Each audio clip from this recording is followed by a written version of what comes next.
Hello students, welcome to my channel dear Guruji. बच्चों, आज 12th physics का फर्स्ट लेसन स्टार्ट करते हैं। फर्स्ट लेसन है इलेक्ट्रिक चार्ज एंड फील्ड्स। तो इलेक्ट्रिक चार्ज एंड फील्ड्स समझने से पहले थोड़ा समझिए बच्चों ये फिजिक्स क्या है। तो फिजिक्स को समझना बहुत ही इजी है, वेरी सिंपल। क्यों इजी है? क्योंकि फिजिक्स यानी कि भौतिक, जो हम आसपास की वस्तुएं, मैटर सब देख रहे हैं, यही तो फिजिक्स है, यही तो भौतिक है। जो नेचर में जो भी पदार्थ है, सब्सटेंस है, जो घटनाएं हो रही है, क्रियाएं हो रही है, उन्हीं की स्टडी फिजिक्स में होती है। तो इसलिए जो हम रात दिन देख रहे हैं उन्हीं की स्टडी करना वेरी सिंपल, बहुत आसान।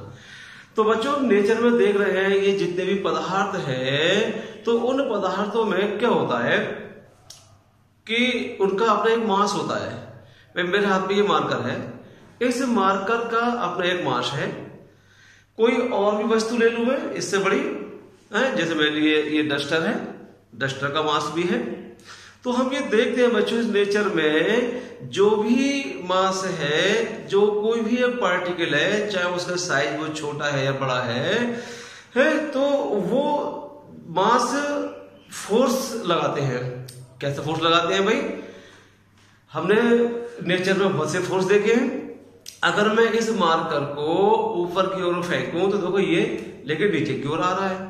तो नीचे की ओर क्यों आ रहा है? कि भाई जो अर्थ है वो इस पर एक अट्रैक्शन फोर्स लगा रही है, जिसे हम ग्रेविटेशन फोर्स कहते हैं।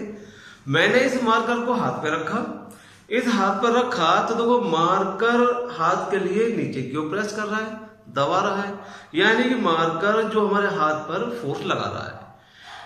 इससे अधिक द्रव्यमान इसका है, ये मैंने रखा तो ये और अधिक फोर्स लगा रहा है। इसका मतलब भाई नेचर में किन्हीं भी दो पार्टिकल के बीच फोर्स लगता है। ये न्यूटन ने अपने लॉ में कहा था, फर्स्ट ईयर में समझाया था। तो पूरी नेचर में जहां कहीं भी दो पार्टिकल होते हैं वो एक दूसरे को अट्रैक्ट करते हैं अपने मास के कारण। अर्थ का मास बहुत अधिक है, बहुत बड़ी है, तो उसका अट्रैक्शन फोर्स यानी ग्रेविटेशन फोर्स बहुत अधिक है। हम ये देख रहे हैं पूरे यूनिवर्स में चांद, सितारे, सूरज सब एक दूसरे से उस ग्रेविटेशनल फोर्स के कारण रुके हुए हैं और वो अपनी एक कक्षा में, एक ऑर्बिट में मूव कर रहे हैं। तो बच्चों, अभी हमने देखा कि भाई प्रत्येक मैटर का कोई पार्टिकल है वो फोर्स लगा रहा है, लेकिन इससे अलग हटके भी फोर्स हमने एक नेचर में देखा। क्या देखा? जैसे मैं इस मार्कर को अपने बालों से रब लूं, रब करें, या मैं शर्ट से रब करूं, और रब करने के बाद ये कागज के या छोटे छोटे टुकड़ों को रख दूं। उन छोटे छोटे टुकड़ों के पास अगर लेकर आएंगे रब करने के बाद, तो उन टुकड़ों को अपनी ओर ये अट्रैक्ट करने लगता है। करके देखना, छोटे छोटे टुकड़े लेना, और पहले बगैर रब किए तब हम पास में लेकर आए छोटे छोटे टुकड़ों के पास कागज के, उन्हें वो अट्रैक्ट नहीं करता। लेकिन भाई कागज के टुकड़ों में भी मास है, उस मास के कारण भी नीचे की ओर फोर्स लगेगा, ग्रेविटेशनल फोर्स। लेकिन एक ये मार्कर है, मार्कर भी एक सब्सटेंस है, इसके अंदर भी मास है। तो जब हमने रब नहीं किया है तब ये मार्कर और कागज के टुकड़े के बीच कोई फोर्स नहीं लग रहा, यानी वो अट्रैक्ट नहीं कर रहा है, अट्रैक्ट नहीं कर रहा है। अब हमने इसे रब किया, रब करने के बाद वो इसे अपनी ओर कागज के टुकड़ों को अट्रैक्ट कर रहा है। इसका मतलब ये ग्रेविटेशनल फोर्स तो नहीं है भाई। मास के कारण अगर फोर्स होता तो रब करने से पहले ही, रगड़ने से पहले ही उन टुकड़ों को अपनी ओर अट्रैक्ट करता। लेकिन रगड़ने से पहले टुकड़ों को अपनी ओर अट्रैक्ट नहीं कर रहा है और बाद में करने लगा। इसका मतलब ये ग्रेविटेशनल फोर्स नहीं है, ये कोई ना कोई एक अलग प्रकार का फोर्स है। तो हमने देखा वही रब करने से पहले ये वस्तु यानी कि सब्सटेंस ये न्यूट्रल थी। न्यूट्रल क्यों? इसमें कोई भी अट्रैक्ट करने की कोई पावर नहीं थी, कोई कैपेसिटी नहीं थी। रब करने के बाद एक पावर आ गई, एक कैपेसिटी आ गई, इसे छोटे छोटे टुकड़ों को अपनी ओर अट्रैक्ट करने की। तो बच्चों ये जो प्रॉपर्टी इसके अंदर आई, ये फ्रिक्शन के द्वारा, बोलो फ्रिक्शन हो गया घर्षण, तो फ्रिक्शन के द्वारा रब करने के बाद जो प्रॉपर्टी, जो कैरेक्टरिस्टिक इसके अंदर उत्पन्न हो गया कि कौन सा कैरेक्टरिस्टिक भाई, कौन सी प्रॉपर्टी के टुकड़ों को अपनी ओर अट्रैक्ट करने लगा। इसका मतलब कोई ना कोई फोर्स लग गया इस पर, यानी वो मास के कारण नहीं है, मास के कारण होता तो पहले ही लगता। इस नए फोर्स को हमने इसकी प्रॉपर्टी को नाम दिया इलेक्ट्रिक चार्ज, कि भाई जो ये बॉडी है वो चार्ज हो गई, इलेक्ट्रीफाइड हो गई। हम चार्ज भी कह सकते हैं और कहते हैं इलेक्ट्रीफाइड हो गई। तो इसी को हम इलेक्ट्रिक चार्ज कहते हैं, इस प्रॉपर्टी को ही। कौन सी प्रॉपर्टी को? कि रब करने के बाद जो टुकड़ों को, छोटे छोटे कागज के छोटे छोटे टुकड़ों को अपनी ओर अट्रैक्ट करने की जो क्षमता इसके अंदर आ गई, उस प्रॉपर्टी को ही हम कहते हैं इलेक्ट्रिक चार्ज। बात में आई बच्चों? तो पहले, बहुत पहले की बात है, कांच की छड़ को सिल्क से रगड़ा, कांच की छड़ को सिल्क से। तो कांच की छड़ को सिल्क से रगड़ने के बाद ये देखा कि वो भी कागज के टुकड़ों को अपनी ओर अट्रैक्ट करने लगी। एक दूसरी कांच की छड़ लेकर आया, उसे भी हमने सिल्क से रब किया। उसके बाद वो देखा कि वो भी छोटे छोटे टुकड़ों को अपनी ओर अट्रैक्ट करने लगी। बहुत ठीक, लेकिन उन दोनों रॉड्स को, कांच की, जो रब करने के बाद सिल्क से हम एक दूसरे के पास लेकर आए। तो बच्चों एक दूसरे के जब पास लेकर आए तो उनमें रिपल्सन फोर्स लगने लगा, एक दूसरे को दूर भगाने लगे। जब रिपल्सन फोर्स लगने लगा तो देखा भाई अरे ये एक अलग नेचर हो गया इसका। तब एक दूसरे सब्सटेंस की रॉड ली, जैसे एस्बेस्टस की, और हमने एक दूसरे सब्सटेंस से उसे रब किया है, जैसे बिल्ली की खाल से। तो वहां भी देखा कि वो भी कागज के छोटे टुकड़ों को अट्रैक्ट करने लगी। बहुत ठीक भाई। उसके बाद दूसरी एक छड़ को लिया एस्बेस्टस के, और वो से भी हमने बिल्ली की खाल से रगड़ा, वो भी छोटे छोटे टुकड़ों को अट्रैक्ट करने लगी। फिर ये देखा कि उन्हें आपस में लेकर आए पास में, तो वो भी क्या हुआ, उनके बीच भी रिपल्सन फोर्स हो। तब फिर ये देखा एक और प्रैक्टिकल करके कि भाई एक कांच की छड़ जो सिल्क से रब की हुई थी, एक एस्बेस्टस की जो बिल्ली की खाल से थी, उन दोनों को अगर पास लेके आए तो उनमें अट्रैक्शन फोर्स लगने लगा। तो उनमें जब अट्रैक्शन फोर्स लगा तो इसका मतलब जो साइंटिस्ट थे उनके दिमाग में ये बात आई कि भाई ये जो चार्ज आया है, जो प्रॉपर्टी आई है इसके अट्रैक्ट करने की, वो दो प्रकार की है, उसकी क्वालिटी दो है। अब दो है क्योंकि इसे रब करने से पहले इसके ऊपर कोई चार्ज ही नहीं था, ये कोई अट्रैक्ट ही नहीं कर रही थी, तो इसका मतलब ये न्यूट्रल थी, यानी इस पर कोई चार्ज नहीं था। जब कोई चार्ज नहीं था तो हमने कहा भाई जीरो चार्ज है, जीरो चार्ज है, कोई चार्ज नहीं तो जीरो है। तो बच्चों अब वहां जो एक गिलास की रॉड थी और एक एस्बेस्टस की, और हमने दोनों को जो है पास में ले गए तो अट्रैक्शन फोर्स लगने लगा। तो इस प्रकार से उस फोर्स को भाई साइंटिस्ट ने कहा कि टू टाइप्स का फोर्स होता है, एक अट्रैक्शन और एक रिपल्शन। तो जो चार्ज जो होता है वो भी दो प्रकार का हो गया, एक को नाम दिया पॉजिटिव और दूसरे को दिया नेगेटिव चार्ज। क्यों दिया? क्योंकि रब करने से पहले ये न्यूट्रल थी, और न्यूट्रल का मतलब जीरो। तो मैथमेटिक्स की भाषा में वे जीरो कब आ सकता है, और जबकि नंबर भी दो हैं हमारे पास, जब किन्हीं भी दो नंबर को ऐड करके जीरो कब आ सकता है, यानी कि इक्वल नंबर हो और एक पॉजिटिव और एक नेगेटिव हो, उन्हें ऐड करेंगे तो जीरो आएगा। मान लीजिए भाई एक पर 2 प्लस का है और 2 माइनस का है, इन्हें प्लस करेंगे तो प्लस माइनस है, 2 माइनस 2 इक्वल 0। तो इसका मतलब एक पर भाई दो पॉजिटिव, दूसरे पर दो नेगेटिव, इसका मतलब 2 और -2 कुल मिलाकर के 0, यानी कि नेट चार्ज 0 है। इसका मतलब कोई भी बॉडी जो होती है वो जनरली न्यूट्रल होती है, रब करने के बाद उस पर चार्ज आता है। अब समय गुजरता गया, समय बढ़ता गया, तो बच्चों साइंटिस्ट के दिमाग में ये कि ये फंडामेंटल क्या है इसका, वही अट्रैक्शन रिपल्सन का फंडामेंटल क्या है, फंडामेंटल रीजन क्या है इसका। तो फंडामेंटल रीजन बाद में साइंस ने विकास किया और एटम की खोज हुई। ये बताया गया कि भाई प्रत्येक सब्सटेंस जो भी मैटर है वो बहुत ही स्मॉल पार्टिकल से मिलकर बना होता है, उस स्मॉल पार्टिकल को मॉलिक्यूल कहते हैं। फिर उसके बाद और खोज हुई कि भाई मॉलिक्यूल जो होते हैं वो भी छोटे छोटे पार्टिकल एटम से मिलकर बने होते हैं। एटम भाई रदरफोर्ड ने अपना एक प्रैक्टिकल किया था और रदरफोर्ड ने एटम के बारे में बताया था कि इसके ठीक सेंटर के भाग पर एक न्यूक्लियस होता है जो कि पॉजिटिव होता है। इसके जो चारों ओर सर्कुलर ऑर्बिट होती हैं, उनमें एक जो नेगेटिव चार्ज होता है वो चारों ओर वही घूमता रहता है, जिसे इलेक्ट्रॉन कहते हैं। और ये खोज हुई कि भाई जो इलेक्ट्रॉन है वो एटम के चारों ओर कक्षाओं में घूमते रहते हैं, और जो न्यूक्लियस होता है वो पॉजिटिव होता है। उसमें भी 2 टाइप्स के पार्टिकल होते हैं, प्रोटॉन और न्यूट्रॉन। न्यूट्रॉन पर कोई चार्ज नहीं होता, लेकिन प्रोटॉन पर पॉजिटिव चार्ज होता है। जनरली कोई भी एटम न्यूट्रल होता है। न्यूट्रल का मतलब उस पर कोई चार्ज नहीं होता। कोई चार्ज का मतलब बिल्कुल वही प्रक्रिया कि जितना पॉजिटिव चार्ज होता है उतना ही नेगेटिव चार्ज होता है। यह भी खोज हुआ कि भाई किसी भी एटम के अंदर, चाहे वो किसी भी मैटर का हो, जितने प्रोटॉन होते हैं उतने ही इलेक्ट्रॉन होते हैं।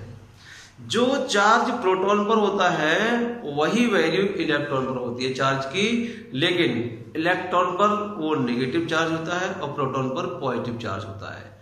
जो इलेक्ट्रॉन पर देखा ये कभी ये चार्ज है वो कुदरती था, उसे किसी ने बनाया नहीं है। वो जो इलेक्ट्रॉन है उसमें स्वयं ही चार्ज है ही नेगेटिव, और बाद में उसका जो वैल्यू जब ज्ञात की गई तो उसकी वैल्यू भी आई जो इलेक्ट्रॉन पर चार्ज में 1.6 × 10⁻⁻⁹ कूलॉम। कूलॉम ने एक नियम दिया था अपना कि 2 चार्जेस के बीच जो अट्रैक्शन फोर्स लगता है उसकी वैल्यू क्या होगी। तो कूलॉम साइंटिस्ट के नाम पर ही उस चार्ज का ऐसा यूनिट रख दिया भाई कूलॉम। तो चार्ज की जो ऐसा ही यूनिट है वो कूलॉम होती है। तो बच्चों जब इलेक्ट्रॉन का आविष्कार हो गया तो अब इलेक्ट्रॉनिक थ्योरी के अनुसार इस चार्ज को हमने ठीक से समझा। कैसे समझा, क्या है इलेक्ट्रॉनिक थ्योरी इस चार्ज की। तो इलेक्ट्रॉन थ्योरी ये कहती है बच्चों कि कोई भी जो सब्सटेंस है वो बहुत ही स्मॉल पार्टिकल से बना होता है, जिन्हें हम एटम कहते हैं। एटम के अंदर जो न्यूक्लियस होता है सेंटर पर, उसमें न्यूट्रॉन और प्रोटॉन होते हैं। जैसे मान लीजिए किसी एक सब्सटेंस का ये एटम है और इसका ये बच्चों न्यूक्लियस है, ये एटम है और इसका ये न्यूक्लियस है। इस न्यूक्लियस में प्रोटॉन और न्यूट्रॉन है। इसके जो बाहरी ऑर्बिट है, जो एक्सटर्नल ऑर्बिट है, इन ऑर्बिट में बच्चों इलेक्ट्रॉन मूव करते रहते हैं। ये इलेक्ट्रॉन मूव करते रहते हैं, सेम ये ऐसे ही इलेक्ट्रॉन है, ठीक है ना बच्चों। मान लीजिए पूरे इसमें सपोज मैंने मान लिया यहां पर 10 इलेक्ट्रॉन है, मान लिया 10 इलेक्ट्रॉन है, तो बच्चों 10 ही प्रोटॉन होंगे। जितने इलेक्ट्रॉन होते हैं सामान्यतः उतने ही प्रोटॉन होते हैं किसी भी एटम में। तो बच्चों 10 इलेक्ट्रॉन 10 ही प्रोटॉन। तो इलेक्ट्रॉन जो चार्ज होता है वही प्रोटॉन पर, इस पर नेगेटिव इस पर पॉजिटिव। ये कुदरती है, नेचर का दिया हुआ है, हमने नहीं बनाया। तो बच्चों अब यहां पर जितना नेगेटिव उतना पॉजिटिव, तो 10 - 10 / 10 पॉजिटिव 10 - 0, यानी कि एटम पर जो चार्ज टोटल, तो हम कहेंगे भाई टोटल जो चार्ज है एटम पर वो न्यूट्रल 0 है। अच्छा, अब रब करने के बाद ये चार्ज कैसे होता है भाई, कोई भी बॉडी चार्ज कैसे हो जाती है, कैसे चार्ज आता है, वो कैसे इलेक्ट्रीफाइड हो जाती है। तो बच्चों एक दूसरा सब्सटेंस लिया हमने और एक सब्सटेंस को दूसरे सब्सटेंस से हमने रब किया। मान लीजिए दूसरे सब्सटेंस का एटम है, ये दूसरे सब्सटेंस का एटम है, कोई अन्य मैटर है। तो बच्चों इसका ये न्यूक्लियस है, इसमें भी ये प्रोटॉन और ये न्यूट्रॉन।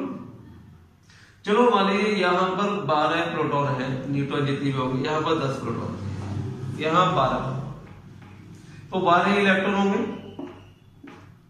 ठीक है ना, जितने भी है मान लीजिए मैंने बता दिया, कुल मिलाकर के 12 प्रोटॉन, ठीक है ना। तो 12 प्रोटॉन, यहां पर 10 प्रोटॉन, तो 12 प्रोटॉन तो 10 electron, 12 electron 12 proton, 10 electron 10 proton. हमने क्या करा अभी, एक मेटल को दूसरे से रब किया। रब करने पर क्या होता है बच्चों, एक सब्सटेंस के कुछ इलेक्ट्रॉन दूसरे में चले जाते हैं, एक सब्सटेंस के कुछ इलेक्ट्रॉन दूसरे सब्सटेंस पर चले जाते हैं, रब करते हैं, क्योंकि ये इलेक्ट्रॉन जो ऑर्बिट है वो इलेक्ट्रॉन ऐसे घूमता है, कोई उसके ऐसा घूम रहा है, कोई ऐसा घूम रहा है, और हमने रब किया तो फंस गए, वो एक दूसरे की कक्षा में फंसे। तो जो ये जो न्यूक्लियस है वो इलेक्ट्रॉन पर एक अट्रैक्शन फोर्स लगाता है, जिसके कारण इलेक्ट्रॉन लगातार यानी कंटिन्यूअस अपने ऑर्बिट में मूव करता रहता है। तो कोई भी न्यूक्लियस कितना फोर्स लगा रहा है, दूसरे मैटर का कितना फोर्स लगा रहा है, हमने रब किया तो एक का कोई 1 2 जितने भी इलेक्ट्रॉन है, 1 2 जो भी है वो दूसरे पर चले जाते हैं, सब नहीं, 1 जाए 2 जाए 3 जाए, तो एक से रिलीज हुआ और दूसरे पर वो अटैच हो गया। अब मान लीजिए रब करने के बाद इसका एक इलेक्ट्रॉन बच्चों ये वो यहां पर आ गया, इस सब्सटेंस पर आ गया, इस पर आ गया मान लीजिए, तो यहां जो इलेक्ट्रॉन वो रहे कितने 9, एक इलेक्ट्रॉन कम हो गया, यहां इलेक्ट्रॉन कितने हो गए 12 थे 13 हो गए, जबकि प्रोटॉन न्यूक्लियस के अंदर होते हैं, ये बाउंड होते हैं, प्रोटॉन कहीं नहीं जाते हैं, ये बाउंड होते हैं न्यूक्लियस में, ठीक है। इलेक्ट्रॉन निकल के दूसरे पे चला गया, तो बच्चों देखो यहां अब 9 इलेक्ट्रॉन रह गए निकलने के बाद, लेकिन प्रोटॉन कितने 10, तो 10 9, यहां 9 प्रोटॉन 9 इलेक्ट्रॉन से कैंसिल, एक प्रोटॉन शेष, जो एक प्रोटॉन बचा, तो इसका मतलब क्या हुआ भाई यहां पर उस एक प्रोटॉन पर पॉजिटिव चार्ज, तो ये जो सब्जेक्ट जो सब्सटेंस कहलाएगा वो पॉजिटिव। यहां न्यूट्रल था ये भी, इसका एक इलेक्ट्रॉन यहां पर आ गया, कितने हो गए भाई 13 इलेक्ट्रॉन हो गए, और जबकि प्रोटॉन 12, तो 12 प्रोटॉन से 12 इलेक्ट्रॉन कैंसिल, एक इलेक्ट्रॉन शेष रह गया, यानी कि नेगेटिव चार्ज बढ़ गया वहां पर। तो वही यहां इलेक्ट्रॉन की वृद्धि हो गई, इलेक्ट्रॉन का इंक्रीमेंट हो गया, तो बच्चों एक इलेक्ट्रॉन यहां से रिलीज होकर के इस पर आ गया, तो इलेक्ट्रॉन बढ़ने का मतलब है कि नेगेटिव चार्ज बढ़ गया, तो नेगेटिव चार्ज बढ़ गया है, तो इसे कहेंगे हम नेगेटिव और इसे कहेंगे पॉजिटिव। ये पूरा मैटर ही पॉजिटिव कहलाएगा और ये पूरा जो मैटर है वो अब नेगेटिव कहलाएगा। तो बच्चों समझ में आया कि भाई पॉजिटिव और नेगेटिव कैसे हो गया, इसके 2 टाइप्स कैसे हो गए चार्जेस के, यानी कि जिस बॉडी से इलेक्ट्रॉन निकलेगा वहां इलेक्ट्रॉन की कमी, तो इलेक्ट्रॉन की कमी का मतलब क्या है पॉजिटिव चार्ज की अधिकता। जब पॉजिटिव चार्ज अधिक है तो इसे हम पॉजिटिव कहेंगे। यहां इलेक्ट्रॉन आ गया तो इलेक्ट्रॉन जो सामान्य अवस्था थी उससे एक अधिक हो गया, एक इलेक्ट्रॉन का इंक्रीमेंट हो गया, इलेक्ट्रॉन पर नेगेटिव चार्ज, तो ये नेगेटिव कहलाएगा। तो इस प्रकार से ये 2 टाइप का चार्ज होगा बच्चों, पॉजिटिव चार्ज और नेगेटिव चार्ज। तो हम ये कहेंगे जहां इलेक्ट्रॉन की कमी होगी वो पॉजिटिव और जहां इलेक्ट्रॉन की अधिकता होगी वो नेगेटिव बॉडी कहलाएगी। तो बच्चों ये इलेक्ट्रॉन थ्योरी है। अब यहां से इलेक्ट्रॉन निकलने के बाद ये क्या होगी, चार्ज होगी वस्तु, क्या होगी चार्ज, जब इस पर पॉजिटिव चार्ज आ गया, इलेक्ट्रॉन इस पर पहुंच गया तो ये भी चार्ज हो गई, क्यों, इस पर नेगेटिव चार्ज आ गया। ये भी कागज के छोटे छोटे टुकड़ों को अट्रैक्ट करेगा और ये भी अपनी ओर अट्रैक्ट करेगा, क्यों, क्योंकि अपना जो चार्ज है पहले का उसे पूरा करने के लिए, ये इलेक्ट्रॉन देने के लिए और ये इलेक्ट्रॉन लेने के लिए अट्रैक्ट करेगा। तो बच्चों जो चार्ज के कारण जो अट्रैक्शन फोर्स लगता है उसे इलेक्ट्रिक फोर्स कहते हैं। चार्ज बस जो ऑब्जेक्ट है उनके बीच जो फोर्स लगता है तो वो ग्रेविटेशन नहीं है, वो अट्रैक्शन जो फोर्स लग रहा है वो इलेक्ट्रिक फोर्स हो गया। तो अब ये इलेक्ट्रिक फोर्स जिस बॉडी में है उसका जो प्रभाव हमें दिखाई देने लगा, तो जो इलेक्ट्रिक चार्ज किसी बॉडी में हमें दिखाई दे रहा है, ठीक है ना, वहीं से हम इसकी डायरेक्शन निकालेंगे भाई इलेक्ट्रिक चार्ज की। तो इलेक्ट्रिक चार्ज तो इलेक्ट्रिक चार्ज क्या है, इसकी डेफिनेशन बनेगी कि भाई इलेक्ट्रिक चार्ज एक प्रॉपर्टी है किसी सब्सटेंस की, वो प्रॉपर्टी है जो कि इलेक्ट्रिक या मैग्नेटिक इफेक्ट दिखाती है, इलेक्ट्रिक या मैग्नेटिक इफेक्ट दिखाती है। तो हम इसकी डेफिनेशन ऐसे ले सकते हैं, electric charge is the property of a substance due to which it produce electrical and magnetic fields। समझ में आ रहा है?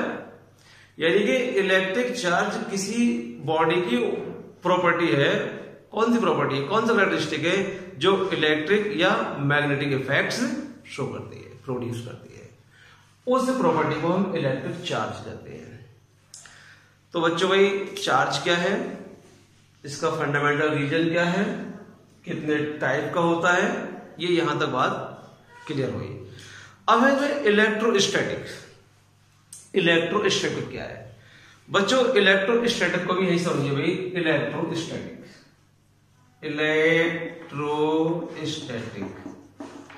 इलेक्ट्रोस्टैटिक ये दो वर्ड से बना है मिलकर भाई, इलेक्ट्रो प्लस स्टैटिक।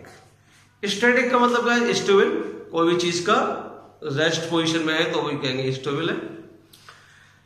इलेक्ट्रो यानी कि इलेक्ट्रिक, जो मैंने बता दिया भाई। तो बच्चों अगर चार्ज स्टेबल है, रेस्ट की पोजीशन में है, तो फिजिक्स की वह ब्रांच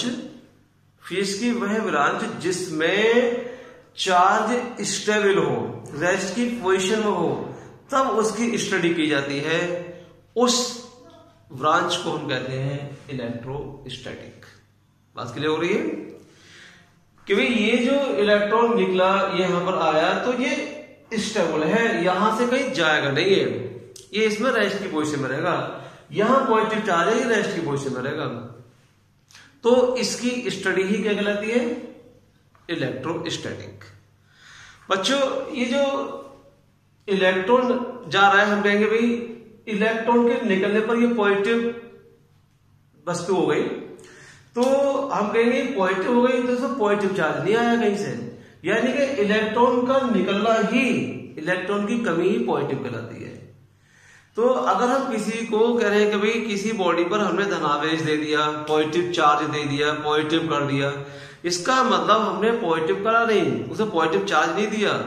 कहने को हम यही कहेंगे अपनी भाषा में कि उसे पॉजिटिव चार्ज दिया, लेकिन रियलिटी क्या है, रियलिटी ये है कि उस बॉडी से हमने इलेक्ट्रॉन को रिलीज कर दिया, चाहे वो मेथड कोई सा भी हो, इलेक्ट्रॉन को रिलीज कर दिया, इसका मतलब है कि इसमें पॉजिटिव चार्ज आ गया, और जिस पे इलेक्ट्रॉन पहुंच गया वो नेगेटिव।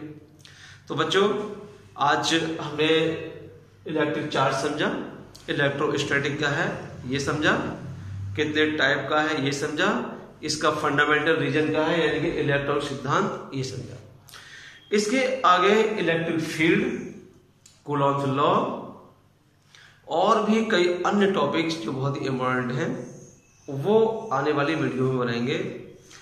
तो बच्चों आगे जो आने वाली वीडियो है बहुत ही इंपॉर्टेंट आने वाली है, बोर्ड एग्जाम की दृष्टि से ही ये तुम्हारा टॉपिक तैयार किया गया है, चाहे वो 12th स्टैंडर्ड के स्टूडेंट्स हैं या 12th पास आउट करने के बाद जो जेईई या नीट की अपने पेपर में लगे पड़े हैं, या 12th के साथ साथ ही अपनी जेईई और नीट की तैयारी कर रहे हैं, उन सब के लिए ये जो कॉन्सेप्ट है यहाँ पर, ये कॉन्सेप्ट क्लियर किए जा रहे हैं। ये कॉन्सेप्ट अगर फिजिक्स के क्लियर हो गए तो इन्हीं में से क्वेश्चन बनते हैं, कोई अलग से क्वेश्चन नहीं आते। तो बच्चों इस वीडियो को ध्यान से देखना। अगर वीडियो समझ में आई है तो वीडियो को लाइक जरूर करें, और आगे आने वाली जो इम्पोर्टेंट वीडियो जो आपके बहुत ही इम्पोर्टेंट होने जा रही है, जो आपके बहुत कम आएंगी, आपको 100% सक्सेस की ओर ले जाएंगी, उन्हें देखने के लिए उनका नोटिफिकेशन आपको तुरंत मिले तो चैनल को सब्सक्राइब करें, साथ में ही बेल आइकन को प्रेस करें, जिससे जो वीडियो आएंगी नहीं उनका नोटिफिकेशन तुरंत मिलता रहे। तो आज के लिए इतना ही। All the best, take care.